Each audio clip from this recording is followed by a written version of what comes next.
Good morning, you motherfucking sunshines.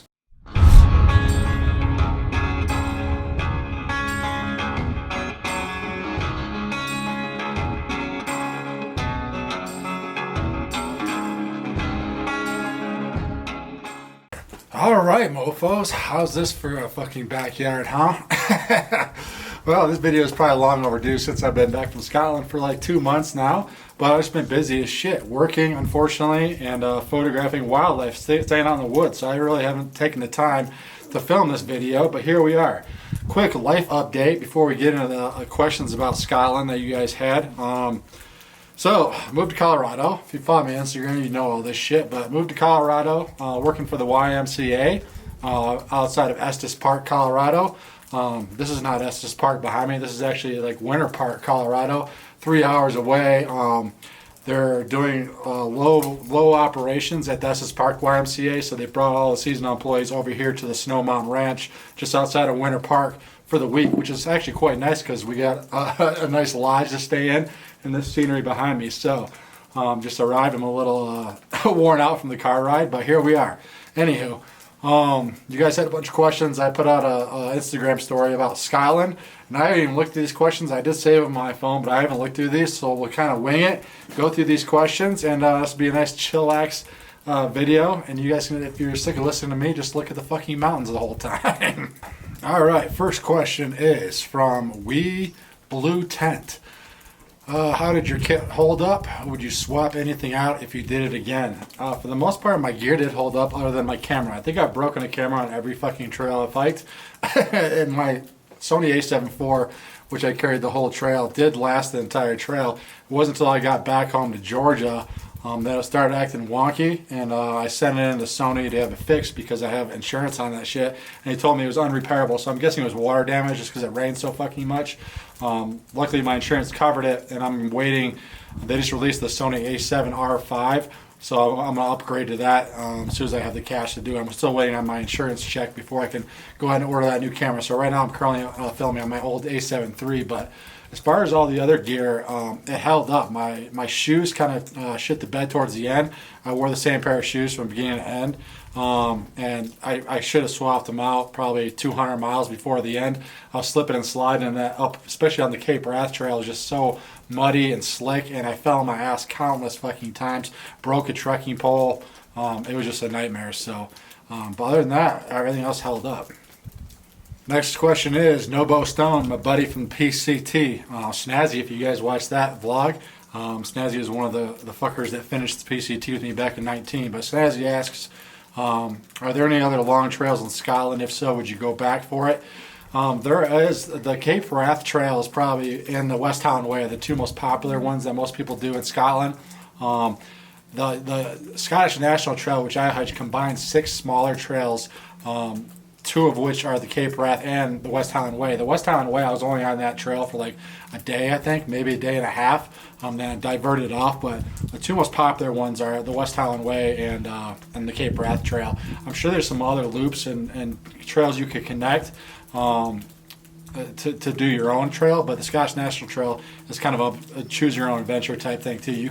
I could have went on the West Highland Way out of Mullingar and just followed that if I wanted to, but yeah, just Google it. I'm not an expert on Scotland for sure. Scottish National Trail, I looked up the longest trail I could hike in Scotland. That's what came up, so that's why I hiked it. But the West Highland Way, everyone that I've talked to that has done it said it's fucking epic. So just that one day I saw it, was, even though it rained on me all fucking day, it was still beautiful. So yeah, check out the West Highland Way and the Cape Wrath Trail for sure. CB Farrar asks, Jeff, did your hat last? Yes, barely. I think it was disintegrating off my head.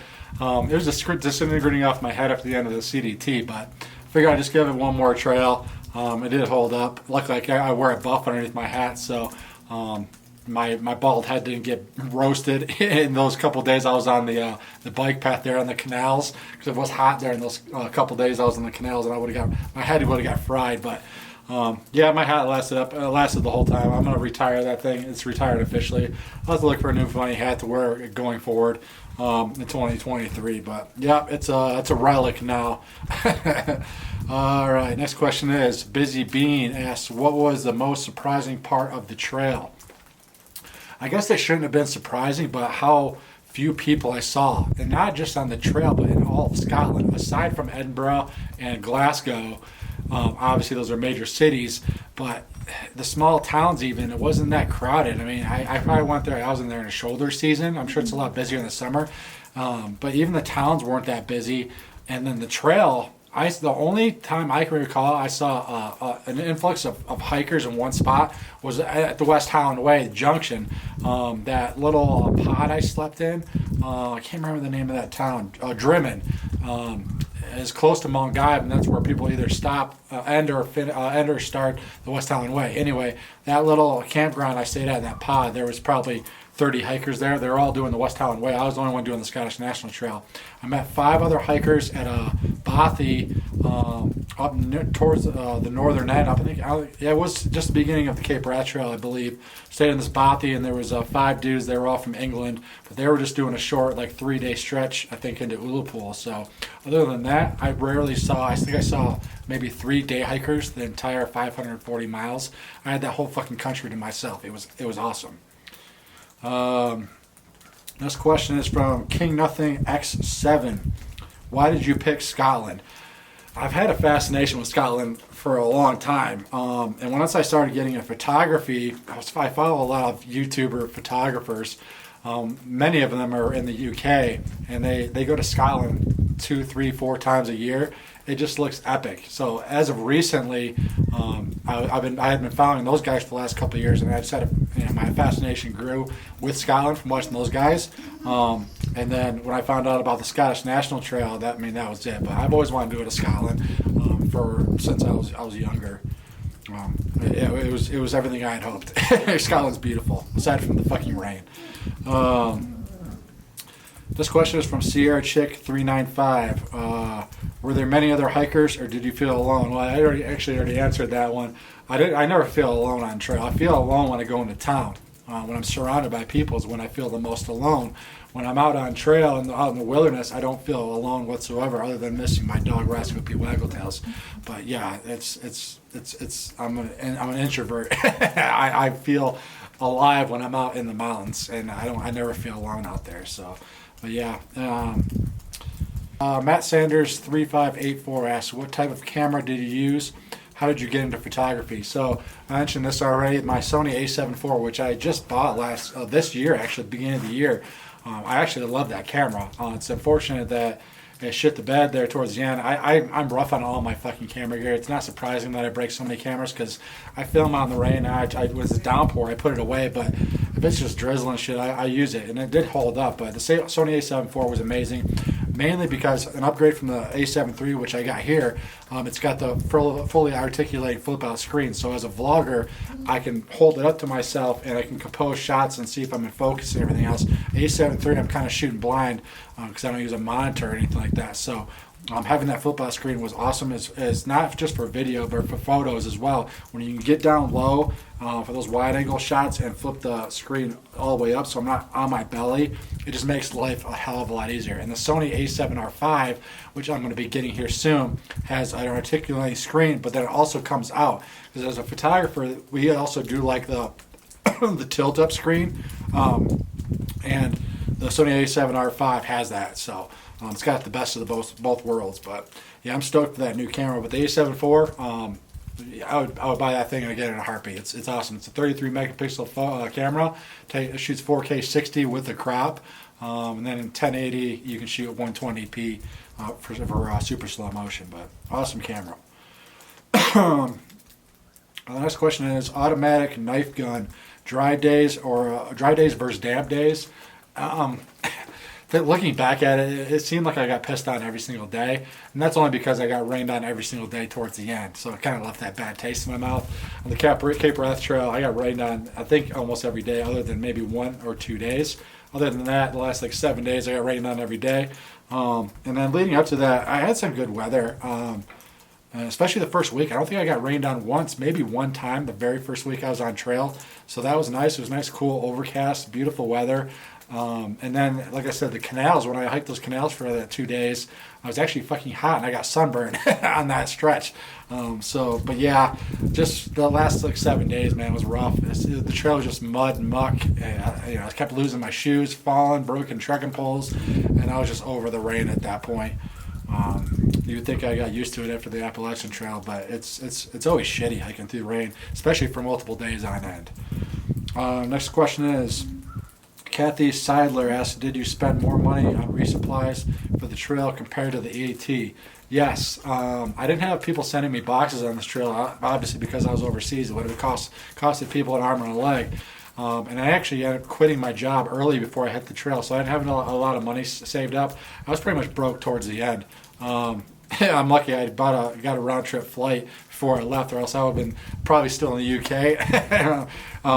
The conversion rate from the British pound to the dollar is pretty equivalent these days, so that wasn't the issue. But I was resupplying a lot of food co-ops. There was a Tesco's occasionally in the bigger towns. That's their major grocery chain over there, and there the prices were reasonably cheap. But when there wasn't Tesco's, I was resupplying at food co-ops in these small towns a lot, and they upcharged all their shit. So and I was only resupplying consistently of like 2 days at a time, because I was so frequent in and out of towns early on. And even like buying a 2-day resupply was costing me like $30, something like that. When normally, for example, on the AT, $50 would get you 5-6 days. So yeah, it was pretty pricey in those food co-ops early on. All right, next question is from Kilted Vagabond. That's a Scottish dude. I know you follow me on Instagram, bud. Which would you say is wetter, the Scottish Highlands or the AT? I'd say they're pretty equal, to be honest with you. The difference is I never got that freezing cold rain like early on in Georgia on the AT. If it rained, it was like 40 degrees and raining, and that's just fucking miserable. At least Scotland I was never like freezing cold. My fingers never went numb really, so that made it a little bit more tolerable. But I would say the trail is easier to navigate on the Appalachian Trail when it's wet.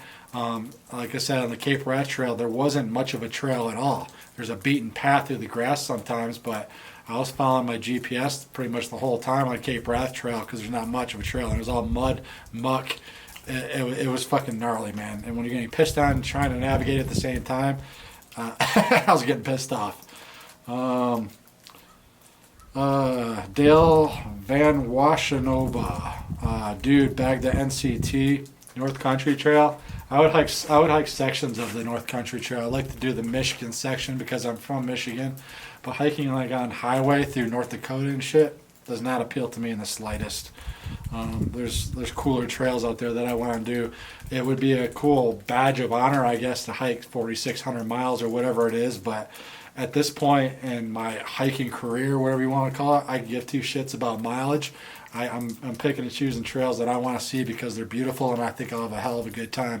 I was never about crushing miles. Even on the AT, I took my sweet ass time. I've never been about like long distance, like see how many miles I can do. It's fun to do that occasionally on trail certain days and whatnot, but over a stretch of like 6, 7, 8, even 9 months for the North Country Trail, I'd be burnt the fuck out. I get burnt the fuck out after 6 months on trail, really. Rush Emming asks, I noticed that you didn't review any of the shitters. Why was that? There wasn't privies out there. The Bothies, did the Bothies have shitters? I'm trying to remember. I don't think the Bothies even had shitters in there. I was digging holes outside the Bothies if I remember right. I was just digging holes the whole time. Unless I was in a town, and which early on frequently I was just shitting in town really, and I don't film a hell of a lot when I'm in town because people look at you sideways when you got a vlogging camera. Let's see, are there Krista Pukite? Are there any local apps that were helpful?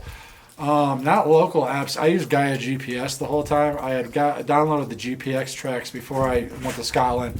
The whole Scottish National Trail, I had 2 versions of it on my phone. They were both very similar, but there was a discrepancy between the two at times.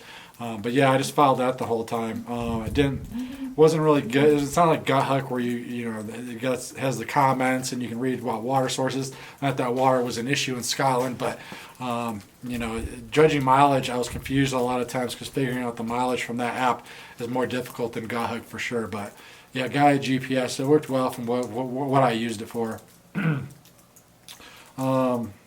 And she also asked, was it easy to navigate a well-marked trail? It was easy to navigate. Aside from the Cape Wrath Trail, I was checking my GPS quite often because I would get off the trail because there was no trail really. Early on, it's well-marked. You get on the Rob Roy Way and the Greg Glenn Way. They're all well-marked, signs everywhere. It wasn't that difficult. Getting in and out of towns, you're going through these little small streets, and I get lost sometimes leaving town. But once I was on trail, it's easy to follow. All right, got a few more here for you guys. Backpacking Journey asks, what was it everything you expected it to be? Yes, and I think I mentioned this in the video a couple of times. What the thing I had pictured in my mind of what I thought Scotland was before I even went there, that all 100% came true once I got there. I'd be sitting at camp, looking behind me at these rolling green hills, and I'm like, this is what I thought Scotland would be like. It lived up to the expectations, if not exceeded it. It was just awesome. Scotland is a beautiful country, and even though I did hike across the whole country, it left me wanting more for sure. There's like going over the Isle of Skye towards the end from Ullapool. I got just into the tip of Isle of Skye, and just looking out at those mountains, it looked fucking epic. And a lot of those photographers I follow, that's where they go photograph. I need to go back to Scotland as a tourist and not like a long distance hiker, and just spend like a week doing touristy shit and with my camera and photographing landscapes and shit. It's just it definitely lived up to my expectations. Charlie Freed asks, your favorite piece of gear in the past year, both for backpacking and camera? Well, I'd say that A7 IV, which I just used. That thing was the best camera I've used so far. My viewpoint might change when I get that A7 R5, but A7 IV was an awesome camera. Did everything I needed it to do. Other pieces of gear, I've been using basically the same setup for the last 3 or 4 years. Jacks Are Better, they sent me that quilt. They custom made me that quilt for Scotland. That worked out very well. Stayed nice and warm. I think it only got down to maybe the upper 30s was the lowest it got down to while I was there, but that quilt kept me nice and warm. The duplex held up nicely in the wind and the rain and everything else. Yeah, I don't really have a favorite piece of gear, to be honest with you. Probably my cook pot, just because my coffee addiction. I look forward to lifting that coffee pot up every morning and drinking my caffeine. But all right, the last question is, how is it possible you never lost those Smith glasses? Well, they're still on my face. I haven't lost them yet. And shocking, right? Because I used to have a very good pair of Smiths. A subscriber had sent to me on the PCT, and I was wearing them through the Sierra, and I loved those glasses. I ended up losing them on Mather Pass up in that fucking discombobulated snow boulder field, and I had to go over John Muir Pass, that snow fields without sunglasses. It was a fucking nightmare. These ones beats the hell out of me how I've held on to them. I didn't baby them. I treat my gear like my sunglasses like any other piece of gear, really. But I guess probably because Scotland, I wasn't wearing them a hell of a lot. They were always on my hat. I guess maybe why they made it the whole trail. I used them a little bit on the canals, but other than that, they're pretty much just living on my hat. Unless I was in town, just chilling around town, I put them on. But yeah, who knows? I probably just jinxed myself there. They'll probably break tomorrow. But all right, that's all the questions you had, guys. Sorry for the delay in videos. I just been moving to Colorado and then starting a new job, and it sucks, man. I miss being on trail already, and I miss trail life as soon as I got back home. But at least I'm in beautiful Colorado, and shooting wildlife around here has kept me sane so far since I've been here. I'm going to go ahead and brainstorm, and hopefully I can get out on trail next year. My plan, I'm looking at the Kungsleden and the King's Trail in Sweden, so hopefully I can make that happen. It just comes down to money. These trails are all about just saving up money and plane tickets and food and all that shit. So, and making sure my dog's taken care of. So, we'll try to make that happen next year. But as of right now, I'm gonna enjoy this winter in beautiful Colorado, taking photos of the wildlife and birds and whatnot. And we'll stay in touch this off season for sure. I'll continue to make videos. I'll do some POV photography videos with my GoPro and whatnot once I get back to SS Park, and that should keep you guys sane before I start hiking again. All right. Till next time, this is your boy, Habitat. We'll holler at you fuckers later.